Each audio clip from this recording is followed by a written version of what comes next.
Yo, so guys, welcome back to another video. This is another Geography King reaction, and this one is just turn the audio off a little bit.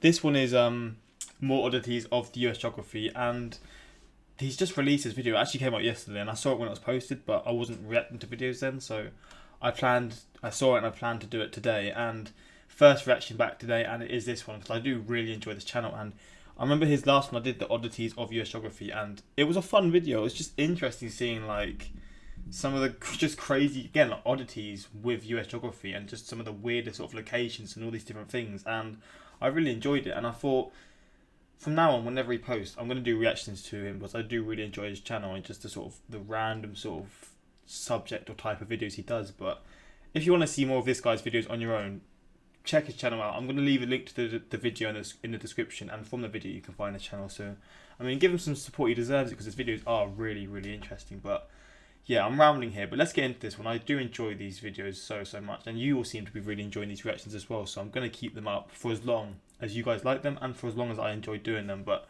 for now, I could just sort of do these oddity type videos just relentlessly because I just find them so fun and just random when you find out these random things. But yeah, let's get into this one. Quick shout out to my Instagram, my Twitter, links in the description for those interested, and second channel as well, links there for those interested in seeing some more sort of like sport reactions or just other sort of reactions, not just sport, but that is like the mainstay on the second channel. But that's for those interested.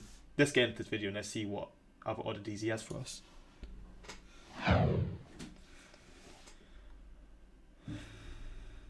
Howdy, it's Kyle with another installment of Oddities of U.S. Geography, where I'll be examining some interesting quirks and features of the geography of the U.S. and a little bit of Canada as well. So with a landmass as large of the U.S., there's bound to be some pretty interesting things. Some of these are well known, and you may have heard of some of this stuff, and some other ones I wasn't aware of until I read about them in the comment section in my other video in this series, and some other ones still, this might be the first time you're hearing about them. But let's get started with some of this weird stuff about the U.S. First, I want to talk about Crater Lake, Oregon, and just how incredibly deep it is. It has a maximum depth of 1,949 feet, which makes it the deepest lake in the U.S. and the 9th deepest lake in the world. What? It has an average depth of 1,148 feet, which makes it the 3rd deepest lake in the world in terms of average depth. Average depth? Oh my god, man. That just makes me cringe, bro. I mean, I don't like lakes in themselves. I would never swim in a lake. I don't know how people can do that kind of stuff. They've got balls of steel, but imagine just jumping into a lake, expecting it to just be maybe like 20 meters, 10 meters. 20 meters is deep as well, like 5 meters, let's just say. 10 meters maybe at a stretch. But I mean, 350 meters at a stretch, as an average is, it just makes me cringe. I can't imagine how weird that must be. If like, there's probably been a lot of deaths in this lake, to be honest, hasn't there? Because usually a lot of people don't really expect lakes to be that deep. And then when you have one like this, yeah, you know there's going to be some tragedies for there for sure. I'm sure that's all very impressive, but what makes it even more impressive is it's not really that big of a lake. It's not even one of the top 100 lakes in the U.S. in terms of area, and there are literally thousands of lakes worldwide larger than Crater Lake. Oh, wow. But because the surface area isn't huge while being one of the deepest lakes, it has the highest depth to area. Bro, look at that. This is scenery, man. Look at that, man. Ratio of any lake in the world. And also, this happens to be a beautiful national park. Next, I want to discuss how the Mississippi River's meandering has caused some pretty interesting situations in terms of state boundaries. Water is very powerful, but it's also pretty lazy. It wants the path of least resistance. So if a river can get to where it's going by using an easier path, it will change course, and a meander might leave a piece of the old river behind as an oxbow lake. And how that affects state borders is that many of the borders were determined to be the river itself. However, when the meander changed course, portions of a state that were supposed to be east of the river are now west of the river. There are far too many of these to mention in the video, but most of them are around the Memphis, Tennessee area, southeastern Arkansas, northwestern Mississippi, or northeastern Louisiana. The largest of these oxbows is just south of Vicksburg, Mississippi. And perhaps the strangest one is Fulton County, Kentucky, which is the southwestern corner of the state. You can't see that, can you? I'll move it just so people can see that. There's a little like dot where it goes away. Oh, I can't see it anyway because my positioning on my... There. Look at that little island there. I don't know why it's actually like that. Why have I done it like that? I don't know. I mean, that's just for those... Oh, here we go again. Here we go again. Here we go again. Please fit. Is that good? I think that's good. Webcam back. That's kind of funny though. It's just a little island off it. This Not small actually an part of island, the but- state is completely cut off from the rest of Kentucky, and the only way to get there by road is from Tennessee. Another very interesting oxbow is Carter Lake, Iowa. It's right in the middle of the Omaha, Nebraska metropolitan That's so area, and funny. it sits directly adjacent to the Omaha airport. Look at it, like Missouri's there. You got Iowa here, and then you got Nebraska here. That's so weird. What the hell? If you look at this aerial photograph, the portions to the right of the airport, which is just west of the airport, is the town of Carter Lake.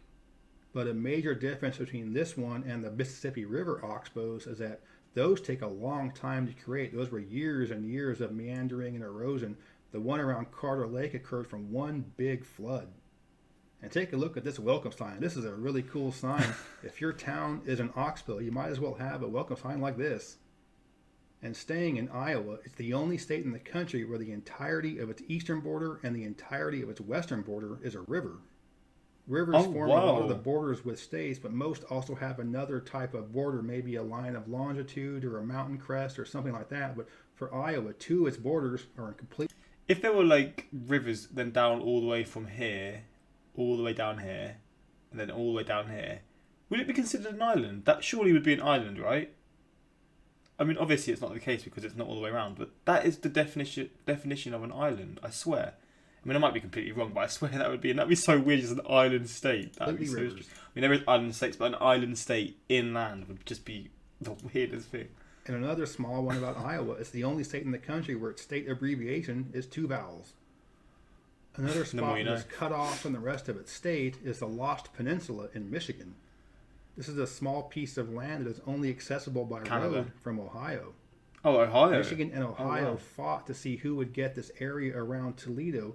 Eventually, it was decided by the courts to use a line of latitude, and this little piece of the peninsula was north of that line of latitude that the Supreme Court drew, and now it's part of Michigan. Oh, wow. And Michigan losing this battle is probably why they're still so bitter about Ohio. In terms of what state a city lies in, there's nothing stranger than Texarkana, Texas, and Arkansas. This is effectively one city in which portions of it are in each of the... That is so strange. I remember hearing about this one as well, like someone mentioning this place to me, and it was just so random. It's just so funny how they, like, half the name is one state, half the name's in two states. And this is not the same thing as Kansas City, Missouri, and Kansas. Those are two completely different cities, completely different jurisdictions. Although each half of Texarkana had its own mayor and city council, they do share a lot of city services, and the courthouse and the post office are right along the state line, and there's only one for the two of them. And something else interesting about that is if you live in Texarkana, Arkansas, you don't pay state income taxes as if you lived on the Texas side. So it's the only city in the country that is located within two states. What the that's so Another weird, interesting one about Arkansas is that it borders 6 states, and you can drive due south from Arkansas into all 6 of the states that it borders. So you can see how the boot heel of Missouri kind of juts to the southwest, and how the northwestern portion of the state has a slanted border with Oklahoma, so you can drive south from there too. For this next one, I want to give credit to Alvin, who commented in my other video about oddities. You can drive from Scottsbluff, Nebraska to Savannah, Georgia, which is over 1,700 miles, and only have to pass through Missouri and Tennessee to get there. So if you live in Scottsbluff, you can say, we don't live that far from the Atlantic Ocean. We're only 3 states away. Another interesting quirk about Tennessee and Georgia is something that I see all the time. To drive from Chattanooga to Nashville along I-24, you have to go through a small part of Georgia to do it. It's the only place in the U.S. where you drive from one portion of a state to another along the interstate, but you have to go through another state to do it. And something else interesting about that is that when you cross over into Georgia, it keeps the Tennessee mile markers. Usually when you get to a state line, the mile markers will start over for that new state, but because it's such a small portion of Georgia you drive through, it keeps the Tennessee mile markers. That is so weird. Another one about Georgia is Savannah along the coast is actually south of Tijuana, Mexico. So if you draw a line of latitude from Tijuana all the way east across the U.S., you'll end up right around Hilton Head Island, South Carolina. Just up the road from Tijuana is San Diego, and San Diego... This really interests me. San Diego and Tijuana, like it's like two cities next to each other, but in different countries. I found this one crazy. San Diego has an average high temperature in June of 71 degrees, which just happens to be the same average high temperature in June for Fairbanks, Alaska. Fairbanks does get pretty warm during the summertime, and temperatures in the 80s can be pretty. Wait, what? Which just happens in China. Just up the road from Tijuana is San Diego, and San Diego has an average high temperature in June of 71 degrees, which just happens to be the same average high temperature in June for Fairbanks, Alaska. What? How is that? Science doesn't mean anything anymore. How is that a thing? I swear Alaska was like it's like, I can't even get the words out. Like on the poles, yeah. Like it's like they're near the poles. Like I just thought all those places were cold 24/7. Obviously, I guess parts of Alaska are actually a lot closer to, but still, how is that even a thing? That has blown my mind. Fairbanks does get pretty warm during the summertime, and temperatures in the 80s can be pretty common. It's just so far away from the moderating effects of the ocean, and the sun is shining just all the time in June. Wait, so I forget what it's called. Let's see what it's called again so I can... Let's go. Fairbanks does get moderating effect. Where is... Oh, it's in the centre. Pretty much in the centre. I would have thought maybe somewhere down here. Maybe it's a bit cooler here. Or like a bit warmer here. Bro, that is actually blowing my mind, man. What the hell? Of the ocean, and the sun is shining just all the time in June and July. So yeah, it's just as warm as San Diego in June and July, but in January it's just a little bit different. Another interesting climate quirk is that Seattle, regardless of how far north it is, averages only 5 inches of snow per year. And compare that to, say, Nashville or Winston-Salem, North Carolina, which average 6 inches of snow per year. You might be thinking, well, because it rains so much, but it does rain a lot, but the amount of rain in Seattle really isn't that much. It only rains about 38 inches a year there. And where I live, again in Chattanooga, it averages 53 inches of rain per year. So a lot of cloudy days in Seattle during the winter, but it's mostly kind of drizzly and light rain and very rarely snow. An oddity about time zones is that portions of eastern... I actually wanted to see this. I do find time zones quite interesting. And it's crazy to me how you'll drive from one state to another and the time instantly changes. I guess it does work the same in Europe with like when you drive into one country to another, but I still find it just crazy. So Eastern time zones here. So these are 4 hours ahead. 4 hours ahead of Pacific time. Yeah, they are, I'm pretty sure. So that's 3 hours ahead, 2 hours ahead, 1 hour ahead, 2 hours, 3 hours ahead. Yeah. Oregon are in the mountain time zone. It's so weird how it sort of goes like this. I would have just thought it'd be a straight line, but I guess it's because it's states, isn't it? Like certain states we want to be a certain time zone, but I would have just thought scientifically it would have made sense to just be straight, but it is what it is, right? Zone. And portions of the Florida Panhandle are in the central time zone, which means there's only a 1 hour... Oh, Alaska's time zone as well, and even an hour behind difference between that portion of Oregon and that portion of Florida. And that's the farthest distance in the contiguous U.S. you can be only a 1 hour time difference apart. An odd relationship between cities and counties is New York City. New York is the only city in the country where the city government supersedes county governments.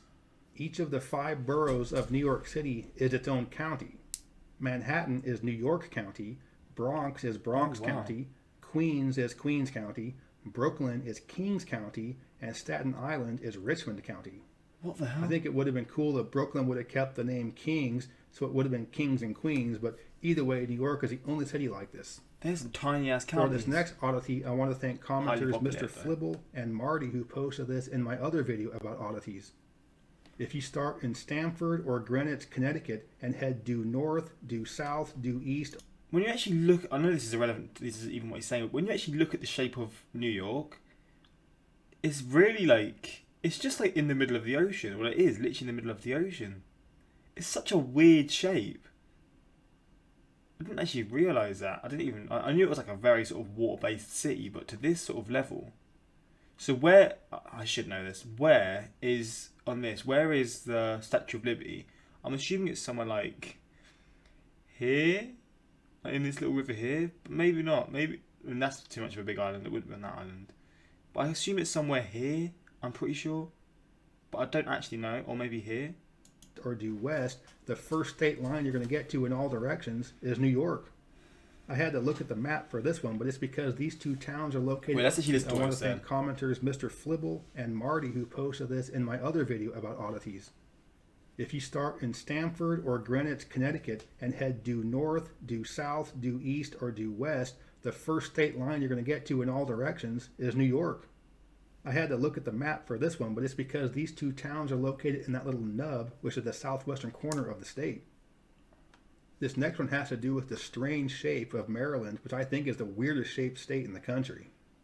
The northern border for Maryland is a line of latitude, and the southern border of the panhandle of Maryland is the Potomac River. Nothing strange about that except for the fact that at one point they're only 1 mile apart from each other. What? So there's a tiny little portion of Maryland where it's only 1 mile wide, separating it from Pennsylvania and West Virginia. And somehow I-68 squeezes right in there. So I'm not sure how Maryland worked that one out, but it goes right there. And here are a couple of quirks that the flat earth crowd aren't going to like. Oh no. One is that the closest state to the African continent is not Florida, it's Maine. You can get from Maine to Morocco more quickly than you. Wait. So I always, when I used to always think on maps, I used to always think sort of the United Kingdom was like level with New York, but you look at it, and it's like level with, I don't even know, like Quebec's like here, so I guess like I don't even know if there's even people who live in this area of Canada. Probably isn't, because this is like where like all the snow is and stuff. Maybe not. I'm probably just talking rubbish there, but yeah, like I used to always think like we were in line with the US, but nah. I mean, Maine's closer to Africa than Florida is to. That's so weird. You can get from Florida to Senegal. So look there, Maine and Morocco. You're not so far apart after all. Another one for the flat Earth crowd is that San Francisco and Indianapolis are both the same distance to Delhi, India. They're both San Francisco and Indianapolis are the same from Delhi.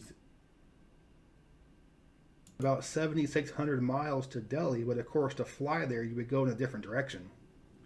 Or another way of looking at it is that if you're in Denver, it's the same distance to Delhi, whether you travel east or west. Wait, what? Now here are a couple of interesting geographical quirks about Canada. I want to thank commenter Richard for this one. The southernmost point in Canada is Point Pelee, which is about an hour south of Detroit or Windsor. There are more Americans that live north of this point than in all of Canada combined. There are less than 40 million people that live in Canada, but there are more than 40 million Americans that live north of the southernmost point of Canada. What the fuck? Another oddity about Canada is just the sheer size and lack of population of Nunavut. That is crazy. It's approximately 725,000 square miles or 1.9 million square kilometers. That's about the same size as Mexico. It's larger than Alaska and nearly 3 times the size of Texas. However, for this enormous area, there are only 36,000 people that live there. You do the math, and the population density is 0.0 people per square kilometer or square mile. Bro, that is. Now, technically, it's 0.02 people per square kilometer. Bro, look at that scenery again, man. I mean, you do tend to notice where there's barely any humans, the scenery is just next level, man. Just next level. Or 0.05 people per square mile, but if you're using just one decimal place, it's 0.0 people per square kilometer or mile. Nunavut makes Central Australia look like Toronto. And the last one that I wanted to mention isn't really an oddity, it's just kind of silly.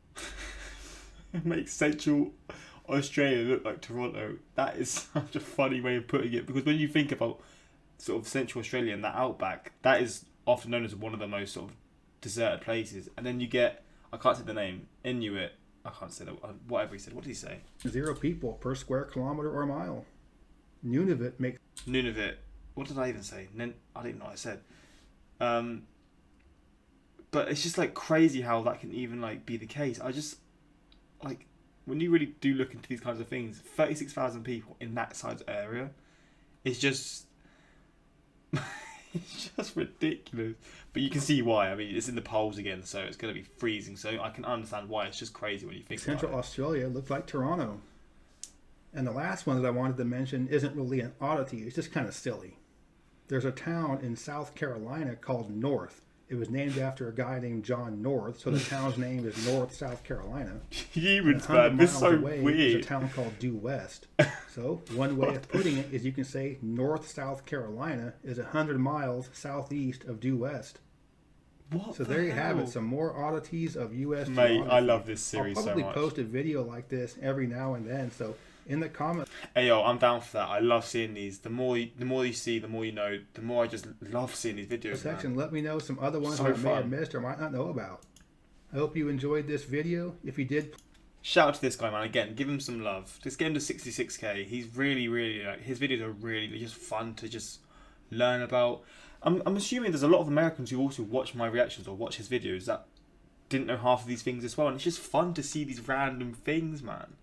It also makes you feel a bit better about the world, because as messed up as everything is right now, it's just a little sort of refresh and just to sort of see that not everything's bad in the world. There's still some cool, funny little things.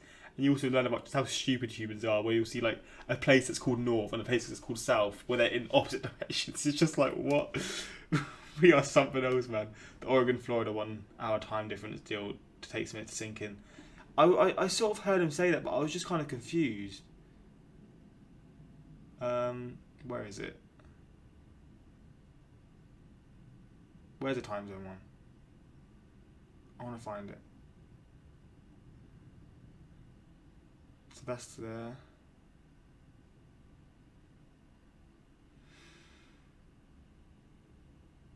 Please pop up, please.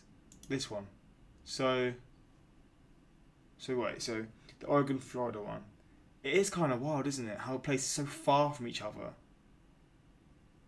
I just want to hear him say it just so I can actually like, fully sink in. an oddity about time zones is that portions of eastern Oregon are in the mountain time zone, and Oh yeah, I remember hearing about that actually in the last video, yeah. It's wild how that's the case. Places so far. portions of the Florida Panhandle are in the central time zone. It's just so weird to me, man. I've driven through that part of Maryland before. My Google Maps says, welcome to Maryland, 30 seconds later, welcome to West Virginia. Really weird thing about land being on the other side of the Mississippi River. Illinois' first capital is now west of the river. Kaskaskia, can't even say it. Kaskaskia was a territorial capital, and I do believe briefly the state capital, but now it's the west of the river on an island, and the only bridge to it connects to the Missouri side, so you have to go to Missouri to see Illinois' first state capital. That is so weird. See, stuff like this is just so funny to me. Nature's just like, nah, bitch, get away. You're not here anymore.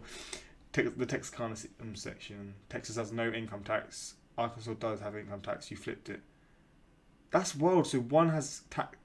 Bro, I tell you what, I'm living in Texas, man. The Texas side. If I lived there, I'm just doing anything I can to live in the Texas side, man.